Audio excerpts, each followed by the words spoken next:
جو صورتحال اس وقت ہے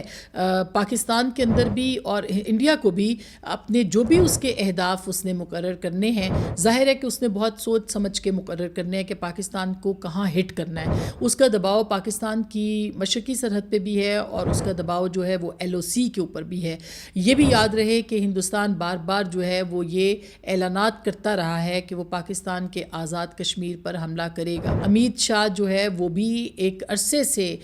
جو مودی سرکار ہے، جو BJP کے ڈیزائنز ہیں وہ یہی ہیں کہ وہ آزاد کشمیر پر حملہ کرے گا اور آزاد کشمیر پہ قبضہ کرنے کی کوشش کرے گا۔ اگر تو ہندوستان آزاد کشمیر پر حملہ کرنے کی کوشش کرتا ہے تو بہت سارے جو خود ہندوستان کے اندر دفاعی تجزیہ نگار ہیں، جو انڈیپینڈنٹ ہیں، جو سینسیبل ہیں، جو سوچ رکھتے ہیں، وہ یہ کہہ رہے ہیں کہ ہندوستان کو ایسا کرنا بہت مہنگا پڑے گا، کیونکہ وہ پاکستان کی جو قوت ہے، پاکستان کی جو ایک استعداد ہے، پاکستان کی جو ایٹمی کے علاوہ بھی جو ہتھیاروں کی استعداد ہے اس کو وہ انڈرمائن کر رہا ہے، وہ پاکستان کی اس قوت کو انڈرمائن کر رہا ہے، وہ پاکستان کی جو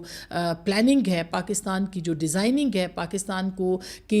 جس طرح سے پاکستان اس کا رد عمل دے سکتا ہے، ہندوستان اس کو صحیح طریقے سے جج نہیں کر پا رہا۔ آزاد کشمیر کے اوپر حملے کرنے کا مطلب یہ ہے اگر جنگ میں دھکیلا جائے گا تو پاکستان اس کا بھرپور جواب دے گا۔ پوری دنیا دیکھ رہی ہے کہ ایک نیوکلیئر فلیش پوائنٹ ہے یہ اس وقت پاکستان اور ہندوستان، جو کہ اپنے ایک دوسرے کے آمنے سامنے کھڑے ہیں، اور اتنا بڑا یہ معاملہ ہے جس کو کہ اگر نہ سمیٹا گیا، اس سٹینڈ آف کو ختم نہ کیا گیا،